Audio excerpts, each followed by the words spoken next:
बिस्मिल्लाहिर्रहमानिर्रहीम। गुमनाम हीरो के मुअज़्ज़ज़ नाज़रीन, अस्सलामु अलैकुम। आइए चलते हैं कहानी की तरफ।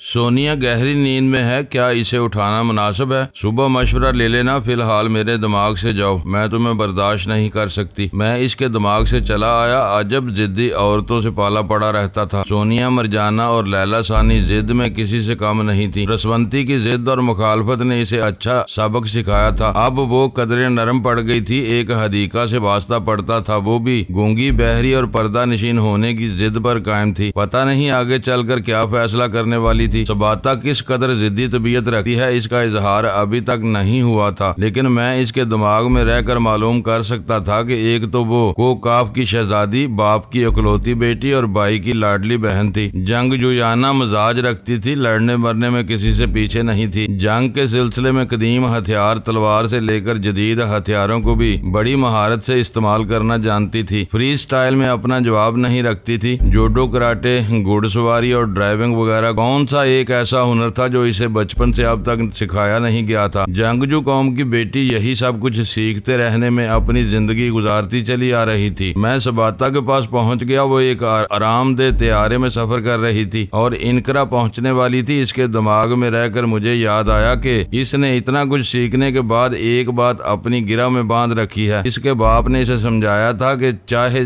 कितनी ही सलाहियतों की मालिक बन जाओ, लड़ने का मौका आए तो हमेशा दिमाग को ठंडा रखो, बड़ी तहम्मुल मिजाजी से दुश्मन का सामना करो, जीत हमेशा तुम्हारी होगी। यही वजह थी कि वो अक्सर चुप रहती थी, किसी से ज्यादा बोलती नहीं थी, किसी से उलझती नहीं थी। मैंने इसे मुखातिब किया, सबाता, मैं रसवंती बोल रही हूँ, तुम आराम से सफर कर रही हो, अभी थोड़ी नींद पूरी कर लेना चाहिए। मैं तुम्हारा ही इंतजार कर रही थी, सोचा तुम मेरे जरिए मेरे साथ सफर करने वालों के दिमागों तक पहुँचोगी, इसके बाद आराम से नींद पूरी कर लूंगी। किसी होस्टेस को मुखातिब करके अपने लिए कुछ तलब करो, मैं इसके जरिए दूसरों तक पहुंचूंगी। इसने मेरी हदायत पर अमल किया। मैं इस तैयारे की एक एयर होस्टेस के दिमाग में पहुंच गया, फिर इसके जरिए ठहर ठहर कर बड़े इत्मीनान से दूसरों के दिमागों में पहुंचने लगा, इनके मुतल्लिक मालूमात हासिल करने लगा। इस दौरान क्रिस्टोफर मैकी के जिस बंगले में था वहाँ सुकून नहीं था, क्योंकि लैला सानी और कुछ औरतें मौजूद थीं। मुझसे मिलना चाहती थी। इन औरतों ने इसे रोक दिया था कि मैं सो रहा हूँ, सुबह मुलाकात हो सकती है। इसलिए इसने औरतों को धोखा देकर मेरी ख्वाबगाह तक पहुंचने की कोशिश की, ताकि पहले की तरह मुकफ्फल दरवाजे को खोलकर अंदर दाखिल हो सके, लेकिन नाकाम रही। तैयारे में सबाता के हमसफर हिंदुस्तानी सियासतदान से ज्यादा माहिर नफ्सियात थे। इंसान की शख्सियत को समझकर समझौते की राहें निकालकर दोस्ती कायम रखने के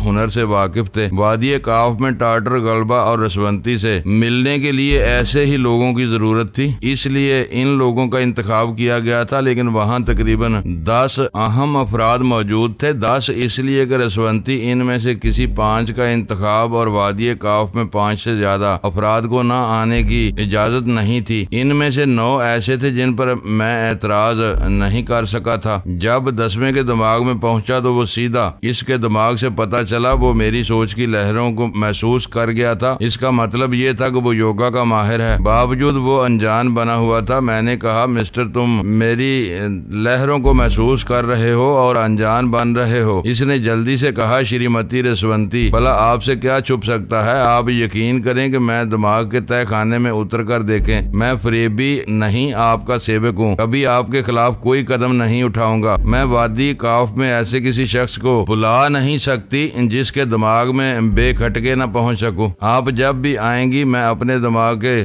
दरवाजे खुले रखूंगा और जब चाहोगे अपने दिमाग के दरवाजे बंद कर लोगे, ताकि मैं तुम्हारे चोर ख्यालात ना पढ़ सकूं। ऐसी बात नहीं है, आप मुझे आजमा कर। यू शट अप, मैं ज्यादा बहस नहीं करना चाहती, तुम इनकरा वापस जाओगे। अक्सर लोगों ने अपने मकासद में नाकाम होते ही तो बे इख्तियार झुंझलाते हैं और बेसाख्ता इनके मुंह से गाली निकलने लगती है। वो रसवंती को गाली देना चाहता था, वक्ती तौर पर भूल गया था कि इसके दिमाग में रहने वाली छुपी हुई गाली को भी सुन सकती है। जो लोग छुप कर या किसी की पीठ पीछे गाली देने के आदी होते हैं ऐसे वक्त हमेशा हमाकत कर जाते हैं। वो जैसे ही गाली देना चाहता था मैंने दिमाग को जबरदस्त झटका पहुंचाया। वो एकदम से चीख उठा। मैं इसे गाली देने के सिलसिले में वार्निंग देता तो वो मोहतात हो जाता, पहले ही सांस रोककर दिमाग के दरवाजे बंद कर लेता, मुझे आने न देता। इसमें इसे सजा नहीं दे सकता था। इसकी चीख सुनते ही तैयारे के सभी लोग हड़बड़ाकर उठ बैठे थे। कोई सो रहा था, कोई जाग रहा था, मगर सब ही चौंक कर परेशान होकर इसकी तरफ देखने लगे। मैंने इसे सांस रोकने का मौका नहीं दिया। दूसरी बार फिर झटका लगाया। वो अपनी जगह से पर से उछलकर 2 सीटों की दरमियानी राहदारी पर गिर पड़ा। इसके फर्श पर तड़पते हुए कहने लगा, माफ कर दीजिए देवी जी, माफ कर दीजिए। सुबाता ने पूछा, रसवंती क्या बात है? मैं एयर होस्टेस के दिमाग में पहुंच गया। वो कहने लगी, मैं रसवंती हूँ और एयर होस्टेस की जुबान से बोल रही हूँ। सब इसे देखने लगे। इस योगा के माहर को जरा सुकून हुआ था। इसने फर्श पर पड़े पड़े सर उठाकर सब की तरफ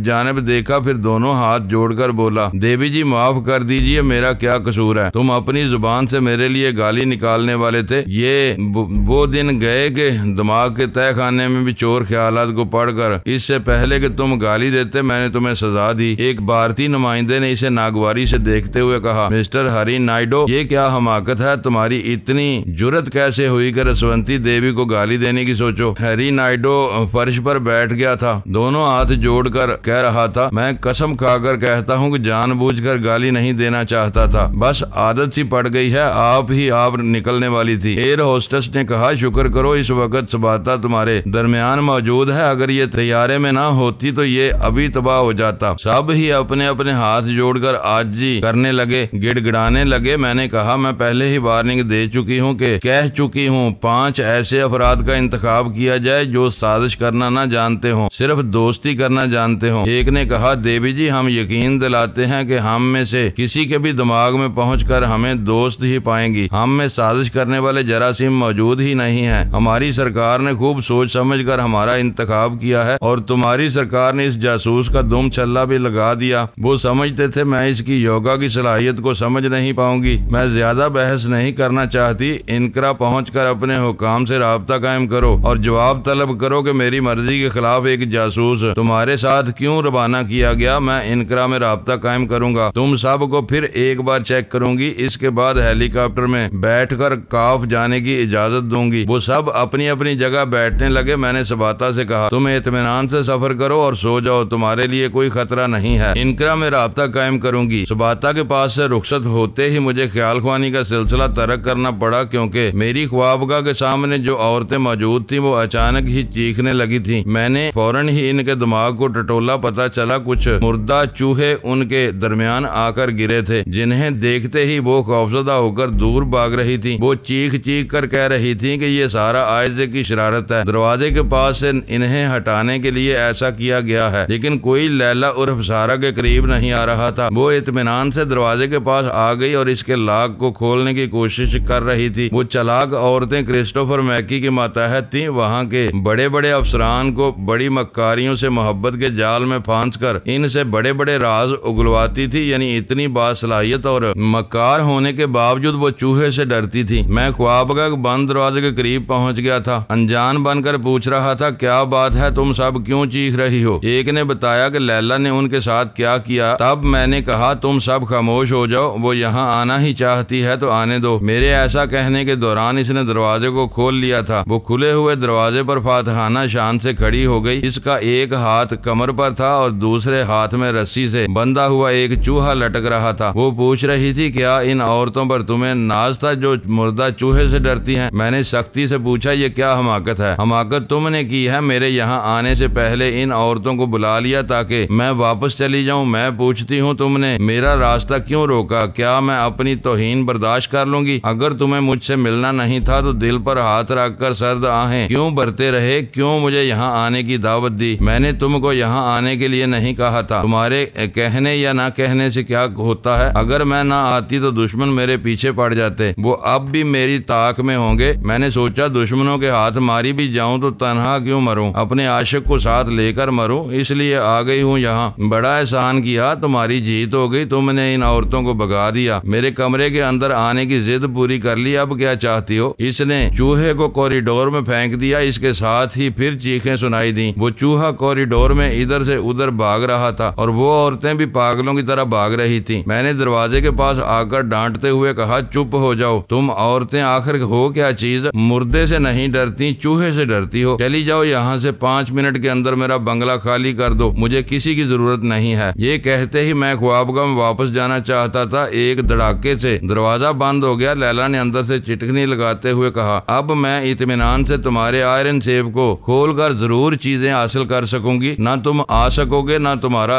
चादर वाली आ सकेगी। लैला की बच्ची ने मुझे परेशान कर दिया था इतनी रात, अब मुश्किल से 2 घंटे की नींद पूरी हो सकती थी। सुबह सोने का मौका मिलता, इधर देखते ही देखते सुबह हो जाती। मैंने इसे झांसा देने के लिए कहा लगाया, फिर कहा कि मुझे अहमक समझती हो? ऐ अहमक लड़की, तुम्हारे यहाँ से जाने के बाद ही मैंने तमाम जरूरी चीजें वहाँ से हटा दी हैं। वो ऐसी जगह है जहाँ तुम कभी नहीं पहुँच सकोगी। वैसे सेफ का लॉक तुम खोल सकती हो, देखकर इत्मीनान कर सकती हो। मैं बाहर इंतजार कर रहा हूँ, इत्मीनान हो जाए तो दरवाजा खोल देना। इसके साथ ही दरवाजा खुल गया। वो मायूस नजर आ रही थी। मैंने अंदर आकर दरवाजे को एक झटके से बंद करते हुए कहा, बहुत चालाक बनती हो, मुझे इतना मौका ही नहीं दिया कि मैं आयरन सेफ से अपनी जरूरी चीजें हटाकर कहीं ले जा सकूं। वो तो मैंने झांसा दिया था। वो गुर्रा कर मेरी तरफ बढ़ी। मैंने एकदम एक तरफ हटते हुए कहा, इसे कहते हैं खिसियानी बिल्ली खंबा नोचे। अब शराफत से जाओ और मुझे ये बताओ, आज रात सोने का इरादा है या नहीं है? तो किसी दूसरे कमरे में जाकर बैठो, मुझे तो खुदा के लिए सोने दो। बिस्तर की हालत बता रही है कि तुम सो नहीं रहे थे, अभी तक जाग रहे थे। बोलो क्या कर रहे थे? तुम बड़ी बूढ़ियों की तरह सवालात ना करो। मैं खूब समझती हूँ कि तुम ख्याल ख्वानी कर रहे थे। तुमने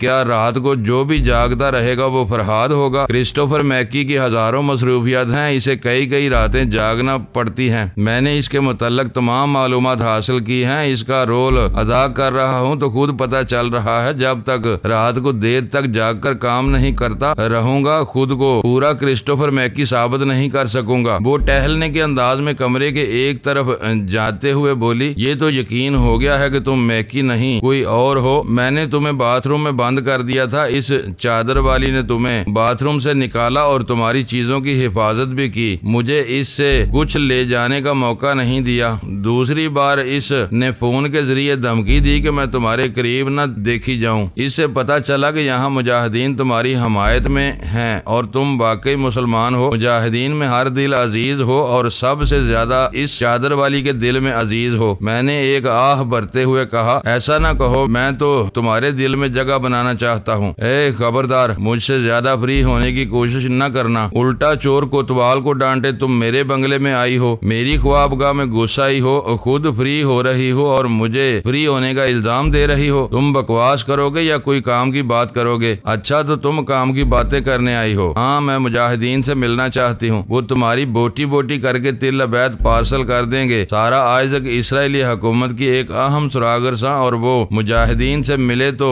इसका अंजाम और क्या हो सकता है। लेकिन इनसे मिलने के बाद इनकी गलत फहमी दूर कर दूंगी। वो किस नौइयत की गलत फहमी है? क्या तुम कहना चाहती हो कि यहूदी नहीं हो, या कहना चाहती हो कि यहूदियों की तरफ से सुरागरसानी नहीं करती हो? तुम्हारी किस बात पर यकीन किया जाएगा? मैं यकीन दिलाने की कोशिश करूंगी। फजूल है। मुजाहिदीन की हमायत हासिल करने के लिए ऐसे सबूत फराहम करो जिन्हें देखने समझने के बाद वो तुम पर एतमाद कर सकें। वो थके हुए अंदाज में सोफे पर बैठ गई, मुझे घूर कर देखने लगी। मैंने पूछा, अब क्या हुआ? मैं फरहाद के मुतल्लक सोच रही हूँ। जब भी तुम फरहाद के मुतल्लक सोचती हो या कुछ कहती हो तो मुझे ही घूरती रहती हो। क्या मैं तुम्हारे लिए फरहाद अली तैमूर बन जाऊं? वो एक गहरी सांस लेकर बोली, मेरी असलियत को सिर्फ 2 अफराद जानते हैं। एक तो मेरी हमराज सहेली हबीबा अल खैरी है, वो तिल अबीद में है। दूसरे फरहाद अली तैमूर हैं। वो मेरे दिमाग में झांक कर मेरी असलियत मालूम कर चुके हैं। वो मेरी गवाही दे सकते हैं। इससे बड़ी बात और क्या हो सकती है? तुम मुजाहिदीन के पास अभी चलो, मिस्टर फरहाद को साथ ले चलो, इनकी गवाही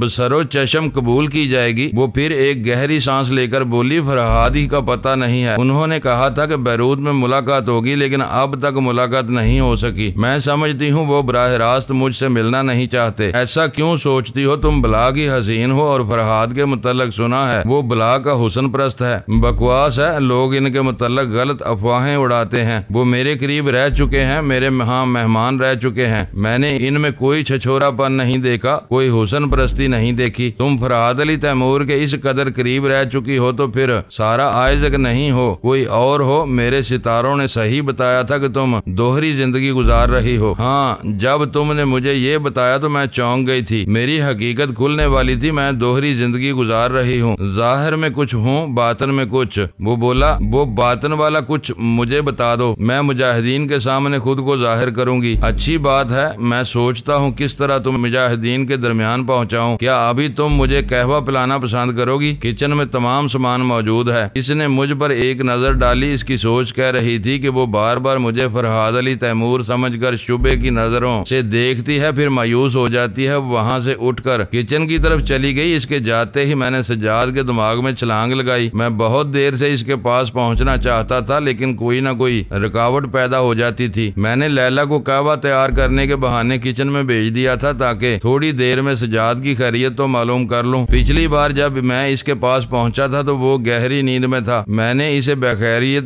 देखकर मुतमिन होकर दूसरी तरफ तवज्जो दी थी। अब जो इसके दिमाग को टटोल कर देखा तो पता चला वो तनवीमी नींद सो रहा है। इसका मतलब ये हुआ कि इस पर तनवीमी अमल किया गया था और अमल के बाद इसे तनवीमी नींद सुलाया गया था। मैं इसके दिमाग के तह खाने में उतरकर आहिस्ता आहिस्ता मालूमात हासिल करने लगा। इसका ख्वाबीदा दिमाग मुझे बताने लगा किस तरह अमल किया गया था और इसे ट्रांस में लाने के बाद किस तरह के सवालात किए गए थे और इसने क्या जवाबात दिए थे। सज्जाद को एक आरामदेह बिस्तर पर चारों शाने चित लेटने के लिए कहा गया था। वो इससे पहले भी तनवीमी अमल से गुजर चुका था, लिहाजा जल्द ही ट्रांस में आ गया। अमल करने वाले ने इससे पूछा, तुम्हारा नाम क्या है? इसने जवाब दिया, फरहाद अली तैमूर। फिर इससे पूछा गया, अगर तुम्हारी डमी आला बीबी के पास भेजी जाए तो क्या वो इसे पहचान लेगी? अगर पहचान लेगी तो तुम्हारी खुफिया शिनाख्त क्या है? कोई कोड वर्ड्स वगैरह हैं? कोड वर्ड्स वगैरह नहीं है, ना ही कोई खास शिनाख्त है। हम एक दूसरे से गुफ्तगू के जरिए पहचाने जाते हैं। फिर आला बीबी ने इस फरहाद की गुमशुदगी का नोटिस क्यों नहीं लिया जो यहूदियों के हत्थे चढ़ गया है? मैं नहीं जानता कि आला बीबी ने इसका नोटिस क्यों नहीं लिया। क्या वो समझ गई कि तुम अभी तक हमारी कैद में हो सकता है तुम फरहाद अली तैमूर होते तो वो इस तरह आराम से बाबा साहब के अदारे में बैठी न रहती। हमारे जासूस बता रहे हैं इसे तुम्हारी परवाह नहीं है। वो वादिये काफ जाने के लिए पर तोल रही है। क्या ये अजीब सी बात नहीं है कि तुम्हारे जैसी अहम शख्सियत को इसने फरामोश कर दिया है? मैं क्या कह सकता हूँ वो क्यों ऐसा कर रही है? मैं नहीं जानता। मैं तुम्हें हुक्म देता हूँ, तुम अपने दिमाग की गहराइयों में उतरो। और तुम दिमाग की गहराइयों में उतर रहे हो। मैं कोशिश कर रहा हूँ मेरी रहनुमाई की जाए। मैं किस तरह दिमाग की गहराइयों में उतरूं? अपने लाशऊर को अपनी भूली हुई बातों को टटोलना शुरू करो। देखो तुम्हारे अंदर ऐसी कौन सी कमी रह गई है, कौन सी खामी है जो तुम्हें फरहाद अली तैमूर की हैसियत से अहम नहीं बनाती। तुम्हारे अपने तुम्हें नजरअंदाज कर रहे हैं। मैं सज्जाद के ख्वाबीदा दिमाग को टटोल रहा था और वो बता रहा था कि किस तरह तनवीमी अमल के जरिए इसके दिमाग को कुरीदा गया। इस कदर कुरीदा गया कि इस अमल ने हैरत अंगेज इंकशाफ किया। इसे बताया कि वो फरहाद नहीं सज्जाद है। तनवीमी अमल के दौरान इतनी गहरी खामोशी इंतहा होती है कि आमल अपने मामूल को इसके लाशऊर में पहुंचाकर वहां से दूर की कोड़ी ले आता है। इसके साथ यही हुआ। मैंने इसे जिस तरह फरहाद अली तैमूर बनाए रखा था वो बात जाहिर होने लगी थी। इसे याद आ गया कि वो किस तरह वो एक बार यहूदियों की कैद में रहकर भी तनवीमी नींद सो गया था। फिर इसके बाद इसे होश नहीं रहा। अली तैमूर कहाँ चला गया? अब तक वो फरहाद बना हुआ था। तनवीमी अमल के जरिए इसे फरहाद बनाया गया था। ब्लैक शैडो अब तक बहुत ही ज़हीन और चालाक साबित हो रहा था। बर वक्त इक़दामात करने वाला पुरअसरार शख्स साबित हो रहा था। इसने आला बीबी की जरा सी आदम तवज्जो से बहुत हद तक समझ लिया था। चूँकि वो डमी फरहाद तैयार कर रहा था, इसलिए इस पहलू पर तवज्जो गई और इसने किसी तनवीमी अमल के जरिए आमल की खिदमत हासिल कर ली। इस तनवीमी अमल का नतीजा अब मेरे सामने आ रहा था। सज्जाद बहरहाल सज्जाद था और अब अपनी असल की तरफ लौट आया था। यूं ब्लैक शैडो मेरे एक बहुत बड़े राज तक पहुंच गया था। मैंने अब तक यहूदियों और सारी दुनिया की खतरनाक तंजीमों को इस फरेब में मुब्तला रखा था कि इनकी नजरों में है वही फरहाद है। अब ब्लैक शैडो के जरिए बहुत बड़ा इंकशाफ होने वाला था। यहूदियों ने जिस फरहाद को गिरफ्तार किया था इसे शेर के पिंजरे में पेश किया गया, स्टेज पर लाकर तमाशा दिखाया गया था। बड़ी खतरनाक तंजीमों के सरबराहों ने इसकी मौत के हक पर दस्तखत किए थे और कितने ही ममालिक ने इसकी पिंजरे का तमाशा देखना चाहा था। वो सब मेरी तरफ से दहल गए थे। इस बात का यकीन हो जाएगा कि असल फरहाद न पहले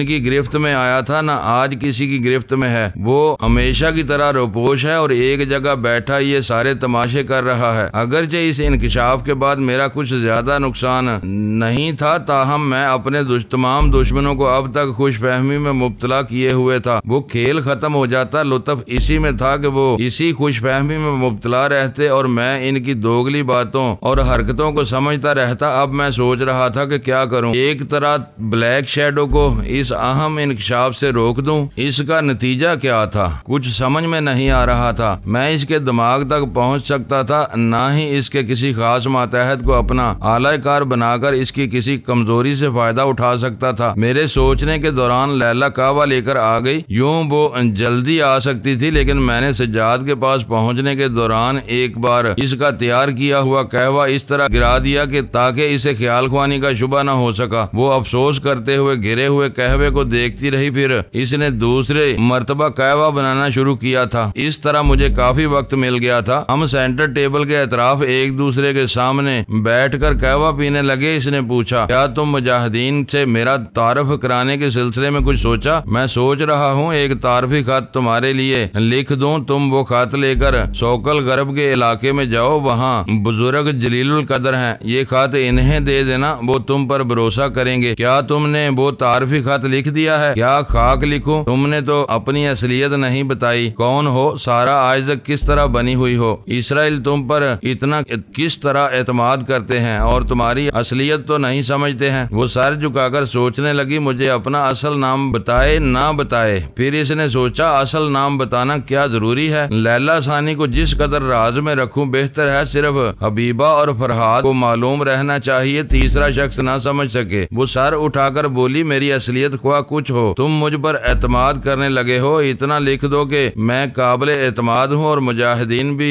मुझ पर भरोसा कर सकते हैं। मैं इसकी बात का जवाब देना चाहता था, मगर यकलख्त चुप हो गया। इसी वक्त एक धड़ाके से मेरे बेडरूम का दरवाजा खुला। किसी ने जोर की लात मारी थी। दो जवान नजर आए। वो खुले हुए दरवाजे में स्टेन गन लिए खड़े हुए थे। एक ने लैला को निशाने पर रखते हुए कहा, यू डर्टी डिटेक्टिव, सारा आज तक तुम समझती हो हमें धोखा देकर होटल से आओगी और हम तुम्हारा ताकब नहीं करेंगे। दूसरे ने कहा, हम इसी वक्त यहाँ दाखिल हो सकते थे, लेकिन पहले हमने चारों तरफ मुहासरा किया, अपने आदमियों को बुलाया। अब हम में से दो यहाँ हैं और दो बंगले के अगले पिछले दरवाजों पर हैं। तुम यहाँ से फरार नहीं हो सकोगी। मैंने अनजान बनकर पूछा, भाई साहब बात क्या है? आप लोग यूं दंदनाते हुए मेरे बेडरूम में घुस आए हैं। इस लड़की से क्या शिकायत है? एक ने गुर्रा कर कहा, तुम बकवास मत करो वरना तुम्हें गोलियों से भून दिया जाएगा। फिर दूसरे ने पूछा, लड़की फौरन बताओ, तुम साथ में गोल्डमैन के मुतल्लिक क्या जानती हो? यहाँ हमारे माल के पहुँचने के सिलसिले में तुम्हें कैसे मालूमात हासिल हुई? हम 10 तक गिन रहे हैं। अगर तुमने जुबान न खोली तो हम अंधाधुंध फायरिंग करेंगे और तुम दोनों की लाशों को तुम्हारे मातम करने वालों के लिए छोड़कर चले जाएंगे। ये कहते ही इसने गिनना शुरू किया। एक जरा वक्फे से इसने कहा, जल्दी बोलो वरना दो। लैला ने मेरी तरफ देखा। वो उठकर खड़ी हो गई थी। मैं भी खड़ा हो गया। मैं समझ रहा था वो इन पर हमला करने के लिए पर तोल रही है और ये निहायत ही खतरनाक इकदाम होता। यकीनन वो फ्लाइंग समर साल्ट यानी खुदा में कलाबाजी खाने के करतब जानती थी। फायरिंग से बच सकती थी। मैं इनमें से किसी एक के दिमाग को झटका पहुंचाकर फायरिंग का रुख दूसरी तरफ कर सकता था, मगर बेयक वक्त दो के दिमागों में नहीं पहुंच सकता था। फिर फायरिंग की आवाज सुनकर बाहर खड़े हुए दो मुसल्लह शख्स भी आ सकते थे और अपनी आवाज मुझे सुनाए बगैर बेदरेक गोली मार देते। वो गिनता जा रहा था, 5, 6, 7। मैं तैयार हूँ जो भी हो। इधर लैला फजा में कलाबाजी खाएगी, उधर मैं एक को बहकाकर दूसरे की तरफ फायरिंग कराऊंगा। बाद में जो आने वाले हैं इनसे बाद में निमट लिया जाएगा। 8, 9। मगर वो 9 के बाद गिन न सका। अचानक ही दोनों के हलक से करा निकली। दोनों के हाथों में स्टेन गन कांप रही थी और वो हथियार फर्श पर गिरने ही वाले थे। मैंने इन दोनों के अकब में देखा। वहाँ मुझे ऐसी इलामतें नजर आईं जो अब दुश्मनों के लिए दहशत बन गई थी और वो इलामतें थी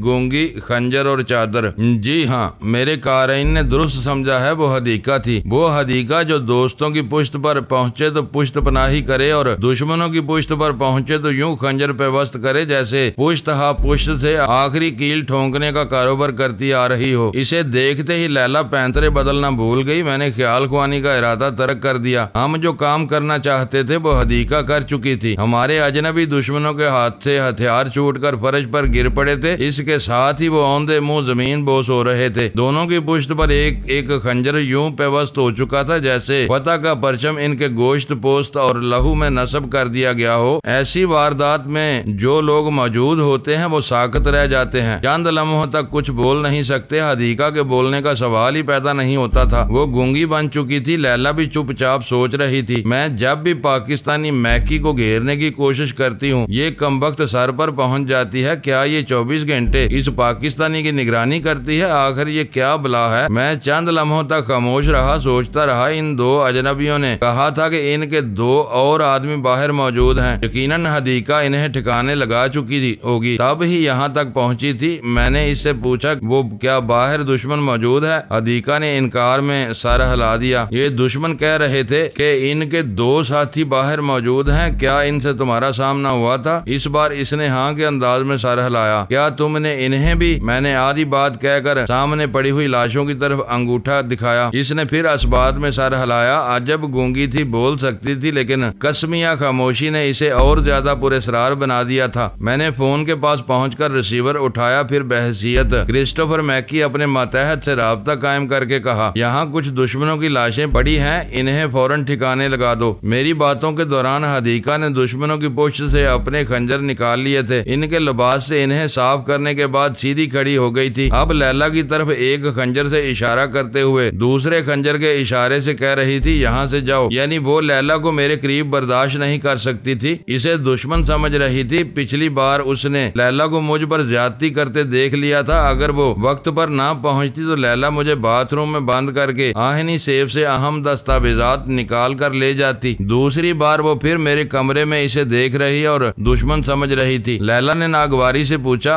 तुम आखिर कौन हो? क्यों मेरे पीछे पड़ गई हो? वो चंद सायतों तक चुप रही जैसे चादर के पीछे से घूर रही हो। लैला की इसके हुक्म के मुताबिक वहाँ से नहीं जा रही थी। वो दो खंजरों को दस्ते की तरफ से थामे हुए थी। उसने फजा में उछाला, दोनों खंजर जरा ऊपर गए, फिर वापस आए तो हदीका ने इन्हें नोक की तरफ से थाम लिया। इसका मतलब ये था कि वो लैला पर खंजरों को फेंकने वाली थी। मैं फौरन ही इसके सामने डाल बन गया। अरे ये क्या कर रहे हो? यहाँ पहले ही दो लाशें पड़ी हैं, इतना सारा खून बह रहा है। चलो हम यहूदी लड़की को ड्राइंग रूम ले जाकर ज़िबा करेंगे। लैला ने शदीद हैरानी से पूछा, क्या बकवास कर रहे हो? तुम्हारा दिमाग चल गया है? मैंने कहा, हदीका इसका नाम सारा आइज़क है। ये इसराइली इंटेलिजेंस सर्विस की एक अहम ऑफिसर है। यहाँ इस बात का सुराग लगाने आई है मुजाहिदीन को कौन हथियार सप्लाई करता है और किन जराए से वो सप्लाई होते हैं। चादर के पीछे हदीका गुरा रही थी। फिर वो पैंतरा बदलते हुए एक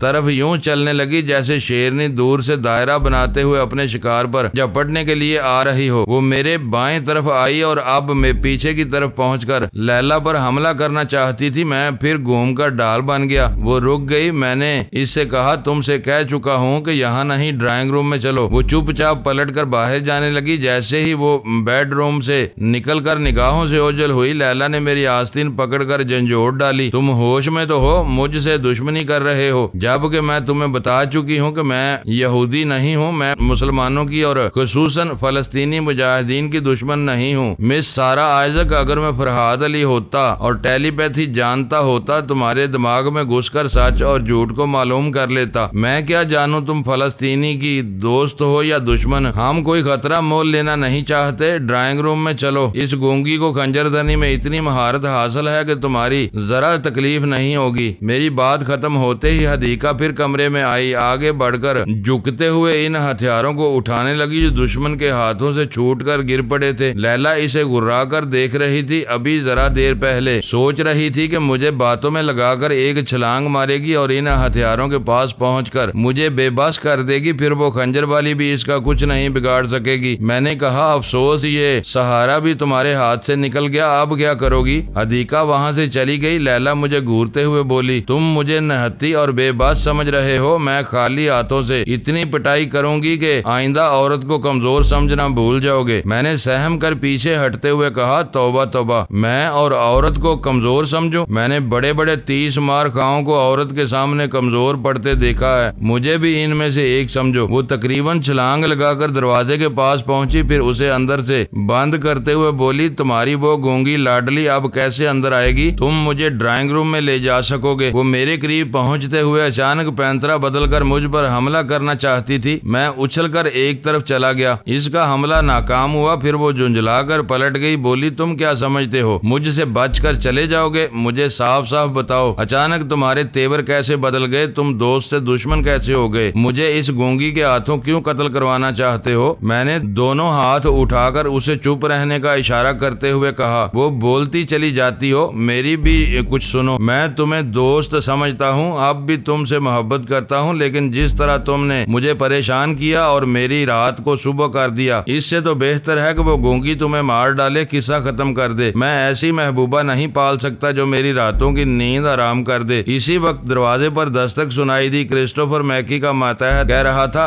सर दरवाजा खोलिए, हम आ गए हैं। मैंने मुस्कुराकर लैला को देखा, फिर कहा, अगर मैं दरवाजा नहीं खोलूंगा तो ये लोग हम समझेंगे कि खतरात में गिरा हुआ हूँ। फिर तुम्हारी पोजीशन क्या होगी? क्या तुम बचकर जा सकोगी? उसने गुर्राकर मुझे देखा और फिर आगे बढ़कर खुद ही दरवाजे को खोल दिया। वहाँ 4 आदमी खड़े हुए थे। इनमें से एक क्रिस्टोफर मैकी का खास मातहत था। वो सब अंदर आ गए। वो पहले इन लाशों को उठाकर बाहर ले गए। फिर खास मातहत ने आकर कहा, आप दूसरे कमरे में चले जाएं, हम यहाँ का कालीन तब्दील कर देंगे। मैंने लैला के साथ बरामदे में आकर कहा, मैं एक शर्त पर तुम्हें इस गूंगी की दुश्मनी से बचा सकता हूँ। वो झुंझलाकर बोली, क्या तुम मुझे बुज़दिल समझते हो? मैं अभी इसकी चादर को इसका कफन बना सकती हूँ। वो ज्यादा बोलने वालियों की जुबान काटकर इनकी हथेलियों पर रख देती है। हम में से किसका दावा दुरुस्त है ये अभी साबित हो जाएगा। वो पलटकर गुस्से से जाने लगी। मैंने हाथ पकड़कर खींचते हुए कहा, बस आजमाना था, आजमा लिया। वो ताज्जुब से देखते हुए बोली, आजमा लिया किस बात के लिए? तुम हदीका के आने से पहले दावा कर रही थी कि फलस्तीनी मुजाहिदीन की हमदर्द हो, इनकी हर तरह मदद करना चाहती हो, अमली तौर पर इनके काम आना चाहती हो। क्या इसी तरह काम आया जाता है? तुम एक फलस्तीनी मुजाहिदा को सिर्फ इस लिए मारना चाहती हो कि इस पर अपनी बर्तरी साबित कर सको। वो मुझे पलकें झपकाए बगैर सोचती हुई नजरों से देखने लगी। मैं फौरन ही इसके दिमाग में पहुंच गया। वो सोच रही थी, बिल्कुल वही अंदाज है, फरहाद ईजल हार्डी के रूप में मेरे हाँ आया था। वो इसी तरह बात पर मुझे तैश दिलाता था, किसी न किसी तरह भड़काता था और मैं गुस्से में भड़क जाती थी। फिर वो कहता था कि मुझे आजमाया है ताकि मैं अपने गुस्से को मारना सीखती रहूं। एक सीक्रेट एजेंट के लिए सबसे पहला सबक यही होता है कि ऐसे जज्बात को बिल्कुल ही कुचल डाला जाए जो गुस्से का मुहर्रिक होते हैं। वो मेरी तरफ उंगली उठाकर सहरज़दा अंदाज में बोली, तुम बखुदा तुम फरहाद हो। मैंने मजाक उड़ाने वाले अंदाज में पूछा, क्या वाकई तुमने कैसे समझ लिया कि मैं फरहाद अली तैमूर हूँ? तज्जब है, यहूदी जासूस किसी के भी अंदर घुसकर फरहाद को पकड़ लाते हैं। मैं एक शर्त पर एतराफ करूंगा। इसने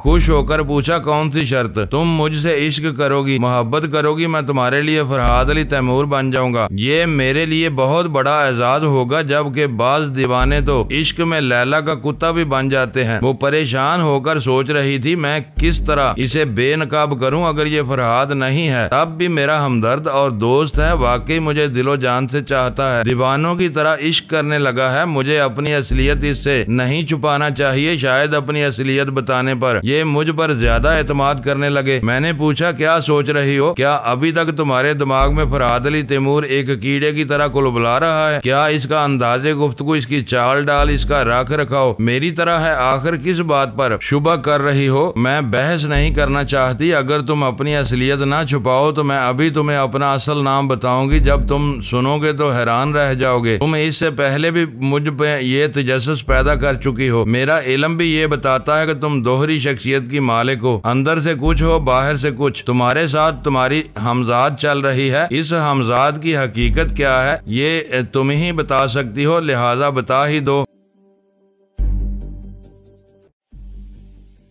मुअज़्ज़ज़ नाज़रीन, लाइक करें, शेयर करें और कमेंट्स बॉक्स में पाक आर्मी जिंदाबाद, पाकिस्तान पाइंदाबाद का नारा ज़रूर दर्ज करके अपने मुल्क पर फ़ख्र करें और पाकिस्तान की बुनियादें मजबूत करने में अपना किरदार अदा करें। वीडियो देखने का शुक्रिया।